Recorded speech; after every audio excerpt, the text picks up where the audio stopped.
Export import business গাইডলাইনের পর্ব ২ নিয়ে হাজির হয়েছি। গত পর্বে আমরা আলোচনা করেছিলাম মূলত এক্সপোর্টের জন্য কী, কী ডকুমেন্টস আপনার প্রয়োজন রয়েছে। সো এ পর্বে আমরা আলোচনা করব যে ইম্পোর্ট বিজনেস করার ক্ষেত্রে আপনার কী, কী ধরনের ডকুমেন্টস প্রয়োজন রয়েছে। সো এই আমাদের এই এক্সপোর্ট ইম্পোর্ট বিজনেস নিয়ে যে পর্বগুলো চলছে সেগুলো আগামী আরও বেশ কয়েকটি পর্বতে আমরা এক্সপোর্ট ইম্পোর্ট বিজনেসের অনেক বিষয় আপনাদের সাথে শেয়ার করব। আশা করছি এক্সপোর্ট ইম্পোর্ট বিজনেস সম্পর্কে আপনারা একটা ক্লিয়ার বা সম্পূর্ণ পূর্ণাঙ্গ একটা ধারণা পেয়ে যাবেন।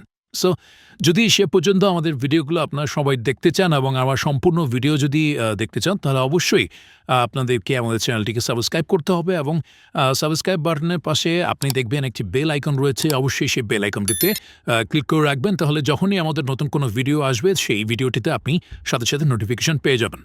সো চলুন শুরু করি export import business guideline part 2 এর আজকের পর্ব। আজকের পর্ব হচ্ছে ইম্পোর্ট বিজনেস করতে কী, কী ডকুমেন্টস প্রয়োজন রয়েছে। সো চলুন শুরু করা যাক। ইম্পোর্ট ব্যবসার জন্য যে সমস্ত ডকুমেন্টসের তালিকা আমি এখানে দিচ্ছি সেই ডকুমেন্টসগুলোই কিন্তু আপনার প্রয়োজন রয়েছে। তবে এখানে দুটি বিষয় বলে রাখা ভালো, সেটি হচ্ছে যে একটি হচ্ছে যে ডকুমেন্টসগুলো আপনার ইম্পোর্ট বিজনেস এক্সপোর্ট বিজনেস দুটি ক্ষেত্রেই লাগবে সেগুলোর কথাও আমি আলাদা করে বলেছি, এবং ইম্পোর্ট করাকালীন সময়ে যে ডকুমেন্টসগুলো আপনার প্রয়োজন সেগুলোর কথাও এখানে বলা হয়েছে। সো মোট কথা একজন ইম্পোর্টার হিসেবে আপনি কিছু ডকুমেন্টস কিন্তু আপনাকে নিজে তৈরি করতে হবে এবং কিছু ডকুমেন্টস আপনাকে এক্সপোর্টারের কাছ থেকে আপনি পাবেন, এবং সেই ডকুমেন্টসগুলো কিন্তু আপনাকে চিনতে হবে বা আপনার সেই ডকুমেন্টসগুলো আপনার অবশ্যই সম্পর্কে ধারণা থাকা প্রয়োজন রয়েছে। সো এখানে ইম্পোর্টার হিসেবে কী, কী ধরনের ডকুমেন্টসের সাথে আপনার পরিচিত হতে পারে এবং ইম্পোর্টার হিসেবে কী, কী ধরনের ডকুমেন্টস আপনাকে আইডেন্টিফাই করতে হতে পারে সেই বিষয়গুলো কিন্তু এখানে তুলে ধরা হয়েছে। সো এখানে আপনি নিজে কিছু ডকুমেন্টস আপনি যে দেশে বসবাস করছেন সেই দেশের কিছু ডকুমেন্টস আপনার তৈরি করতে হচ্ছে, এবং হচ্ছে যে এক্সপোর্টারের কিছু ডকুমেন্টসও আপনাকে আইডেন্টিফাই করতে হচ্ছে। সো ইম্পোর্ট বিজনেস করার ক্ষেত্রে যে সমস্ত ডকুমেন্টস প্রয়োজন তার প্রথমেই রয়েছে ট্রেড লাইসেন্স। সো অবশ্যই আপনাকে ট্রেড লাইসেন্স করতে হবে। আপনার যে প্রতিষ্ঠান রয়েছে, ব্যবসা প্রতিষ্ঠান, সেই ব্যবসা প্রতিষ্ঠানের নামে আপনাকে ট্রেড লাইসেন্স করতে হবে, এবং এই ট্রেড লাইসেন্স করার পরে আপনি এই ট্রেড লাইসেন্সটি আপনি করতে পারবেন মূলত সিটি কর্পোরেশন বা ইউনিয়ন পরিষদ থেকে আপনি এই ট্রেড লাইসেন্সটি করতে পারবেন। এবং তারপরে যে বিষয়টি প্রয়োজন হচ্ছে সেটা হচ্ছে E-TIN certificate. That means export import এই দুই ক্ষেত্রে কিন্তু ট্রেড লাইসেন্স এবং E-TIN সার্টিফিকেটের প্রয়োজন। E-TIN সার্টিফিকেট বলছে আমরা টিন সার্টিফিকেট যে বিষয়টি রয়েছে, টিন সার্টিফিকেটের যে আধুনিক ভার্সন যেটা আমরা অনলাইনে করতে পারছি সেটিকে আমরা E-TIN সার্টিফিকেট বলছি। সো এই E-TIN সার্টিফিকেটটিও কিন্তু আপনি জাতীয় রাজস্ব বোর্ড বা এনবিআর থেকে পাবেন। ৩ নম্বরে যে বিষয়টি যেটি আমি এক্সপোর্টের ক্ষেত্রেও বলেছিলাম যে ভ্যালু অ্যাডেড ট্যাক্স বা ভ্যাট সার্টিফিকেট, সেটা এক্ষেত্রেও লাগবে, ইম্পোর্টের ক্ষেত্রেও লাগবে ভ্যাট সার্টিফিকেটটি, এবং এটিও প্রদান করবে কিন্তু জাতীয় রাজস্ব বোর্ড বা এনবিআর। ৪ নম্বরে রয়েছে IRC বা ইম্পোর্ট রেজিস্ট্রেশন সার্টিফিকেট, যেটি কিনা চিফ কন্ট্রোলার অফ ইম্পোর্ট বা ইম্পোর্ট অ্যান্ড এক্সপোর্ট থেকেই প্রদান করা হয়ে থাকে। সো আমরা এক্সপোর্টের ক্ষেত্রে যেটি ছিল এক্সপোর্ট রেজিস্ট্রেশন সার্টিফিকেট, ইম্পোর্টের ক্ষেত্রে এটি হচ্ছে ইম্পোর্ট রেজিস্ট্রেশন সার্টিফিকেট IRC, এবং এক্সপোর্টের ক্ষেত্রে ছিল ERC। অতএব এই দুটি সার্টিফিকেটই কিন্তু আপনি chief controller of import and export থেকে আপনাকে নিতে হবে। ৫ নম্বরে যে সার্টিফিকেটের কথা বলবো সেটা হচ্ছে বৈধ চেম্বার অফ কমার্স বা অ্যাসোসিয়েশনের মেম্বারশিপ সনদ। এক্সপোর্টের পর আপনি যে ব্যবসায়ী করুন না কেন এই সনদটি কিন্তু আপনাকে নিতে হবে, এবং অবশ্যই এটি কোনো বৈধ চেম্বার অফ কমার্স বা অ্যাসোসিয়েশন থেকে নিতে হবে। যে ধরনের পণ্য আপনি ইম্পোর্ট করতে চান সে ধরনের পণ্য সংক্রান্ত যে অ্যাসোসিয়েশন রয়েছে সেই অ্যাসোসিয়েশন থেকে আপনাকে মেম্বারশিপ সনদটি নিতে হবে। সো কী কী ধরনের অ্যাসোসিয়েশন রয়েছে বাংলাদেশে সেই সম্পর্কে আমি হয়তো অন্য কোনো ভিডিওতে আপনাদের সাথে কথা বলবো, এবং অবশ্যই প্রত্যেকটি সার্টিফিকেট সম্পর্কে আপনারা কীভাবে এই সার্টিফিকেটগুলো করবেন সেটি ব্যাপারেও আপনাদের সাথে আলাদা আলাদা করে ভিডিও প্রদান করা হবে। সো টেনশন করার কোনো কারণ নেই, কারণ আমি যেহেতু এই বিষয়টি শুরু করেছি অবশ্যই আমি চেষ্টা করবো এটি সম্পর্কে পূর্ণাঙ্গ একটি ধারণা আপনাদেরকে দেওয়ার জন্য। তারপরে যে সার্টিফিকেটটি প্রয়োজন সেটা হচ্ছে পার্টনারশিপ ব্যবসা হলে রেজিস্টার্ড পার্টনারশিপ ডিড, যে সেই ডিডটি আপনাকে করতে হবে। যদি আপনি কোনো পার্টনারশিপে কারোর সাথে যদি ব্যবসা করে থাকেন সেক্ষেত্রে আপনাকে এই রেজিস্টার্ড পার্টনারশিপ ডিডটি করতে হবে। সো এক্সপোর্ট ইম্পোর্ট এই দুই ক্ষেত্রেই আপনাকে রেজিস্টার্ড পার্টনারশিপ বিড করতে হবে, এবং এই পার্টনারশিপ বিডটি পাবেন হচ্ছে office of register of joint listed companies and firms, that means RJSC থেকে। এরপরে যেটির প্রয়োজন সেটা হচ্ছে memorandum and article of association. That means আপনি যদি এক্সপোর্ট বা ইম্পোর্ট যেক্ষেত্রে আপনি কাজ করেন না কেন, আপনার যদি কোম্পানি হয়ে থাকে তাহলে সেক্ষেত্রে কিন্তু memorandum and article of association কিন্তু আপনার অবশ্যই প্রয়োজন। এবং এই আর্টিকেল এবং মেমোরেন্ডাম অফ অ্যাসোসিয়েশনটি আপনি পাবেন হচ্ছে RJC থেকে, এবং এটি অবশ্যই কোনো আইনজীবীর মাধ্যমে আপনাকে করে দিতে হবে। তারপরে যে সার্টিফিকেটটি কথা বলবো সেটা হচ্ছে certificate of incorporation. That means আপনি যদি কোনো লিমিটেড কোম্পানি করে থাকেন তাহলে সেই লিমিটেড কোম্পানির এগেনস্টে আপনি যেমন ট্রেড লাইসেন্স করছেন এবং সেই কোম্পানির নামে আপনাকে সার্টিফিকেট অফ ইনকর্পোরেশন দেওয়া হচ্ছে, এবং এই সার্টিফিকেট অফ ইনকর্পোরেশনটি হচ্ছে আপনি যে লিমিটেড কোম্পানি হিসেবে প্রবেশ করেছেন আপনার কোম্পানিকে তারই একটি প্রমাণপত্র। অতএব এই যে সার্টিফিকেট অফ ইনকর্পোরেশনটি এটি আপনি পাবেন হচ্ছে RJC থেকে। তারপরে যে সার্টিফিকেটের কথা বলবো সেটা হচ্ছে ব্যাংক সলভেন্সি সার্টিফিকেট। 9 নম্বরে রয়েছে ব্যাংক সলভেন্সি সার্টিফিকেট। অতএব ব্যাংক সলভেন্সি সার্টিফিকেটটি আমরা সহজেই বুঝতে পারছি যে ব্যাংক সলভেন্সি সার্টিফিকেটটি আপনার এক্সপোর্ট এবং ইম্পোর্টের দুই ক্ষেত্রেই আপনার লাগছে, এবং যে ব্যাংকে আপনি চলতি হিসাব বা কারেন্ট অ্যাকাউন্ট বা ব্যবসায়িক অ্যাকাউন্ট করেছেন সেই ব্যাংক থেকেই কিন্তু আপনাকে ব্যাংক সলভেন্সি সার্টিফিকেটটি নিতে হবে। এরপর 10 নম্বরে যে সার্টিফিকেটটির কথা বলবো সেটি হচ্ছে ইম্পোর্টারের ক্ষেত্রে ইম্পোর্টার এই ডকুমেন্টসটি হচ্ছে পাবে। দ্যাট মিনস আপনি কিন্তু এই ডকুমেন্টসগুলো কিন্তু আপনি তৈরি করতে হচ্ছে না, এটি জাস্ট আপনি পাবেন এবং আপনাকে জাস্ট জানানোর জন্য এই ডকুমেন্টসগুলোর কথা বলা হচ্ছে। সো এটি হচ্ছে GSP after certificate. That means exporter আপনাকে এই সার্টিফিকেটটি প্রদান করবে যাতে ইম্পোর্টার হিসেবে আপনি শুল্কমুক্ত পণ্য খালাস করতে পারেন। অতএব ইম্পোর্টের ক্ষেত্রে এই ডকুমেন্টসটি আপনি কিন্তু এক্সপোর্টারের কাছ থেকেই পাবেন। প্রদানকারী কর্তৃপক্ষ এক্ষেত্রে এক্সপোর্টার। এবার আসুন 11 নম্বরে যেটি রয়েছে ইম্পোর্টের ক্ষেত্রে ইম্পোর্টার এই ডকুমেন্টসগুলো পাবে সার্টিফিকেট অফ অরিজিন পণ্য উৎপাদনকারী দেশের স্বীকৃতি হিসাবে। অতএব ইম্পোর্টার হিসেবে সার্টিফিকেট অফ অরিজিনটি আপনি কিন্তু এটা এক্সপোর্টারের কাছ থেকে পাবেন। সে যে দেশে পণ্যটি উৎপাদন করেছে সেই দেশে সার্টিফিকেট অফ অরিজিন। এরপর 12 নম্বরে যেটি রয়েছে সেটি হচ্ছে সার্টিফিকেট অফ অ্যানালাইসিস। এটিও কিন্তু এক্সপোর্টারের ডকুমেন্টস, এবং এই ডকুমেন্টসটিকে আপনি যখন এলসির মাধ্যমে যখন আপনি ডকুমেন্টস পাবেন তখন কিন্তু এই ডকুমেন্টসটিও কিন্তু আপনি পাবেন। সো এটি হচ্ছে সার্টিফিকেট অফ অ্যানালাইসিস, এটি এক্সপোর্টের কাছ থেকে আপনি পাবেন। এরপরে যেটি রয়েছে তারপর 13 নম্বর রয়েছে ইম্পোর্টের ক্ষেত্রে এই ডকুমেন্টসটিও আপনি পাবেন, সেটা হচ্ছে bill of exchange. Bill of exchange বা আমরা যাকে বলছি যে পণ্যের বিপরীতে যে ইনভয়েস, বিলের যে ইনভয়েস সেটির কথা বলা হচ্ছে। সো এই বিল অফ এক্সচেঞ্জটি আপনি হচ্ছে এক্সপোর্টারের কাছ থেকে পাবেন, এবং বিল অফ এক্সচেঞ্জটি মূলত হচ্ছে পণ্যের বিপরীতে এক্সপোর্টারের একটি অর্থের দাবিনামা যা কিনা ইম্পোর্টারকে প্রদান করা হয়, এবং ইম্পোর্টার সেই অর্থের দাবিনামার বিপরীতে এক্সপোর্টারকে তার টাকাতেই পরিশোধ করে দেয়। এরপর 14 নম্বর যেটি রয়েছে জাতীয় পরিচয়পত্র বা ন্যাশনাল আইডি কার্ড, যেটি কিনা বাংলাদেশ সময় কর্তৃক প্রদত্ত। এরপর 15 নম্বরে যেটি রয়েছে লিমিটেড কোম্পানির ক্ষেত্রে অবশ্যই আপনাকে এই 4টি সার্টিফিকেট আপনাকে সংগ্রহ করতে হবে, এবং লিমিটেড কোম্পানির ক্ষেত্রে influence certificate, certificate of incorporation, certificate of commencement of business, memorandum and article of association, এই যে 4টি সার্টিফিকেট এটি কিন্তু আপনি RJC থেকেই পাবেন।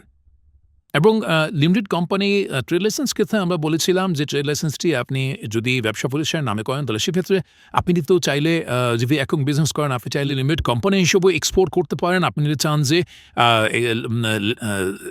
এমনিতেই আপনি বিজনেস করবেন কোম্পানি ছাড়া প্রোপ্রাইটারশিপ নিয়ে বিজনেস করবেন সেক্ষেত্রে কিন্তু আপনি সেটি করতে পারেন। তবে যদি আপনি প্রোপ্রাইটারশিপ বা একক মালিকানা যদি ব্যবসা করতে চান সেক্ষেত্রে আপনাকে ছবি ট্রেড লাইসেন্স নিতেই হচ্ছে। আবার যদি আপনি হচ্ছে কোম্পানি ফরমেশন করে আপনি যদি এই পণ্য এক্সপোর্ট ইম্পোর্ট করতে চান সেক্ষেত্রে কিন্তু আপনাকে এই ডকুমেন্টসগুলো RJC থেকে নিতে হবে।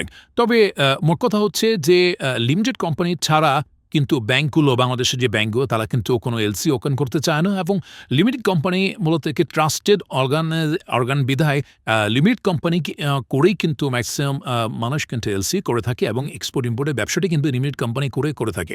অর্থাৎ আপনি যদি কোনো এক্সপোর্ট ইম্পোর্ট ব্যবসা যদি আপনি অ্যাজ এ ব্যবসায়িক হিসেবে যদি আপনি শুরু করতে চান অবশ্যই আপনাকে যে ট্রেড লাইসেন্সটি করতে হবে সেটি কিন্তু কোম্পানির নামে রেজিস্ট্রেশন, কোম্পানি করার পরে আপনি কিন্তু সেই ট্রেড লাইসেন্সটি করতে পারবেন। অর্থাৎ কোম্পানি করার পরে ট্রেড লাইসেন্সটি করা এবং হচ্ছে যে লিমিটেড কোম্পানি করার যে ডকুমেন্টসগুলো রয়েছে সেগুলো করে নিয়ে আপনি ট্রেড লাইসেন্স করেন এবং বাকি ডকুমেন্টসগুলো প্রস্তুত করেন, তাহলে কিন্তু আপনার কোম্পানিটি একটি সঠিক এবং লিগ্যাল আইডেন্টি হিসেবে প্রকাশ পাবে, এবং তারপরে আপনি কিন্তু সব ধরনের প্রতিষ্ঠান থেকেই আপনি এই সুবিধাটি পাবেন। যেহেতু আপনার কোম্পানিটি লিমিটেড কোম্পানি অর্থাৎ এটি কিন্তু একটি সরকারের কাছে দায়বদ্ধতা রয়েছে।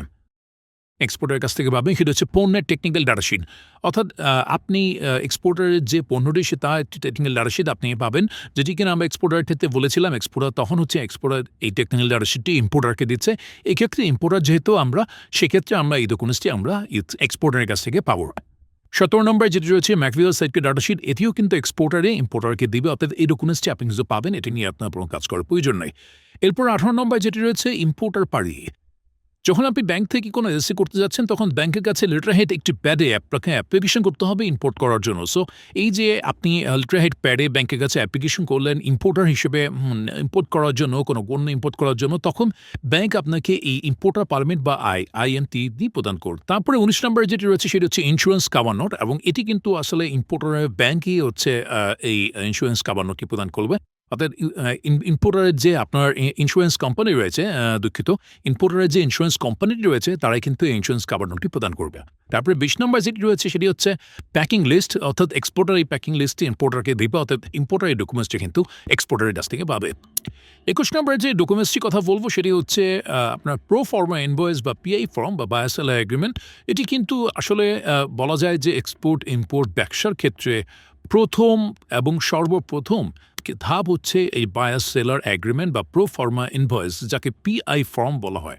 অর্থাৎ এই পিআই ফর্মটি সাপ্লায়ার, দ্যাট মিনস এক্সপোর্টার, কিন্তু ইম্পোর্টারকে প্রদান করবে। সো এক্ষেত্রে এই পিআই ফর্মটি হচ্ছে এক্সপোর্ট ইম্পোর্ট আপনি যে বিজনেসই করেন না কেন তার প্রথম শর্তই হচ্ছে এই পিআই ফর্ম। দ্যাট মিনস আমরা যখন পরবর্তীতে এক্সপোর্টের ফ্লো চার্ট বা ইম্পোর্টের যে ফ্লো চার্ট এগুলো নিয়ে যখন আলোচনা করব তখন কিন্তু সিরিয়ালি কোন ডকুমেন্টসের পরে কোন ডকুমেন্টসটি আপনার প্রয়োজন রয়েছে এবং কোন ডকুমেন্টসের পরে কোন কাজগুলো বা কোন ডকুমেন্টসটি প্রয়োজন সেই বিষয়টি কিন্তু আমরা একটা ফ্লো চার্টের মাধ্যমে আমরা পরবর্তী কোনো ভিডিওতে দেখব। সো আপাতত এটি জেনে রাখুন যে ইম্পোর্টের ক্ষেত্রে এই প্রোফর্মা ইনভয়েস বা পিআই ফর্ম এটি কিন্তু এক্সপোর্টারের কাছ থেকে ইম্পোর্টার পাবে এবং এক্সপোর্টার কিন্তু এই প্রোফর্মা ইনভয়েস ইম্পোর্টারকে প্রদান করবে, এবং এটি হচ্ছে এক্সপোর্ট ইম্পোর্ট ব্যবসা প্রথম এবং প্রধান ধাপ। তারপরে যেটি রয়েছে সেটি হচ্ছে ইম্পোর্টের ক্ষেত্রে এলসি বা letter of credit, that means এক্সপোর্টারকে ব্যাংকের মাধ্যমে জানানো যে ইম্পোর্টার তার অ্যাডভান্স পেমেন্ট এবং ডকুমেন্টস ব্যাংকে প্রদান করেছে যাতে সে শিপমেন্ট করে দেয়। অর্থাৎ এখানে বলা হয়েছে যে যখন কোনো পণ্য এক্সপোর্ট করতে যাচ্ছে তখন ইম্পোর্টারকে একটা এলসি ওপেন করতে হচ্ছে। এই এলসি বা লেটার অফ ক্রেডিট এটি কিন্তু মূলত হচ্ছে মানে এক্সপোর্টারের একটি সিকিউরিটি, এক্সপোর্টারের পণ্যের বিপরীতে অর্থ পাওয়ার একটি সিকিউরিটি। এবং এই যে এলসি বা লেটার অফ ক্রেডিট এটিও কিন্তু প্রোফর্মা ইনভয়েস বা পিআই ফর্ম বায়ার সেলার এগ্রিমেন্টের পরেই কিন্তু এই লেটার অফ ক্রেডিটের প্রশ্ন এসে যায়।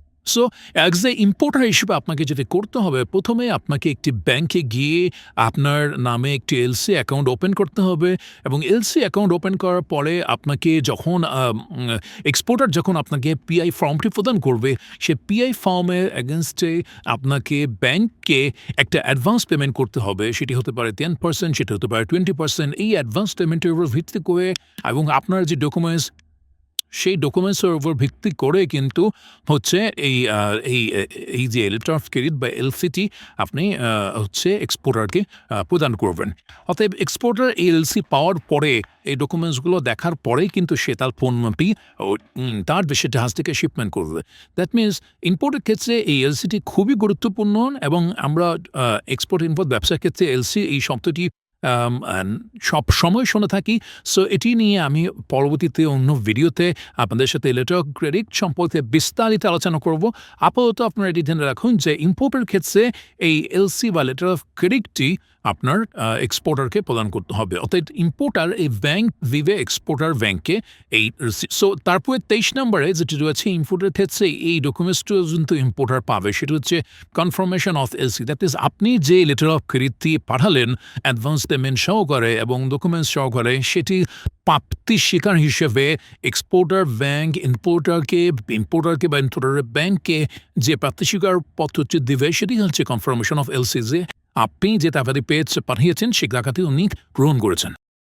এরপর যেটি রয়েছে সেটি হচ্ছে, সো এবারে আসুন ২৪ নম্বরে বলা হচ্ছে বিল অফ এন্ট্রি। অর্থাৎ এখানে বলা হচ্ছে যে ইম্পোর্টার ব্যাংক থেকে ডকুমেন্টস পাওয়ার পরে সিএনএফ এজেন্টের মাধ্যমে কাস্টমসকে সেই ডকুমেন্টসটি দেওয়ার পর কাস্টমস পণ্য খালাসের যে অনুমতি প্রদান করে, যে ডকুমেন্টসটি প্রদান করে সেটি হচ্ছে bill of entry. That means এক্সপোর্টারের যে পণ্যটি কাস্টমসে আসলো বা আপনার দেশে যে পোর্টে আসলো, পোর্টে আসার পরে সেই পণ্যটি আপনাকে তো খালাস করতে হবে।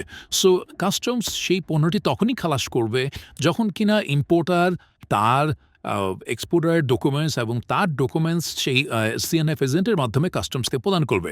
কাস্টমস সেই ডকুমেন্টসগুলো দেখে যাচাই বাছাই করে ট্যারিফ বিশ্লেষণ করে যদি দেখে যে হ্যাঁ এই পণ্যগুলো এখানে খালাস হওয়ার জন্য যথাযথ ডকুমেন্টস সে পেয়েছে, তখন সে জাহাজ থেকে পোর্টে পণ্য খালাসের অনুমতি প্রদান করবে। আর এই যে জাহাজ থেকে পণ্য খালাসের যে অনুমতিটি প্রদান করলো সেটি হচ্ছে মূলত বিল অফ এন্ট্রি। তারপর যেটি রয়েছে সেটি হচ্ছে ইনফ্লুয়েন্স পলিসি, অর্থাৎ ইনপুটার সিএনএফ এজেন্টকে অন্যান্য ডকুমেন্টসের সাথে কিন্তু এই ইন্স্যুরেন্স পলিসিটি দিবে এবং এটি অবশ্যই হচ্ছে ইন্স্যুরেন্স কোম্পানি প্রদান করবে এবং এটি প্রদানকারী কর্তৃপক্ষ হচ্ছে ইম্পোর্টার। অতএব এই ছিল ইম্পোর্টার হিসেবে আজকে মতো ডকুমেন্টস এবং এই ডকুমেন্টসগুলোই কিন্তু আপনার প্রয়োজন রয়েছে একটি ইম্পোর্ট ব্যবসা করতে গেলে। সো এর পরবর্তীতে আমি যে টার্মসগুলো এক্সপোর্ট এবং ইম্পোর্ট বিজনেসের ডকুমেন্টসগুলোর কথা বললাম, এখানে বেশ কিছু ডকুমেন্টস একই ডকুমেন্টস রয়েছে দুটি ক্ষেত্রে এবং বেশ কিছু ডকুমেন্টসে কিছু ভিন্নতাও রয়েছে। সো এখানে অনেকগুলো টার্ম চলে এসেছে এক্সপোর্ট ইম্পোর্ট বিজনেস ডকুমেন্টসের ক্ষেত্রে।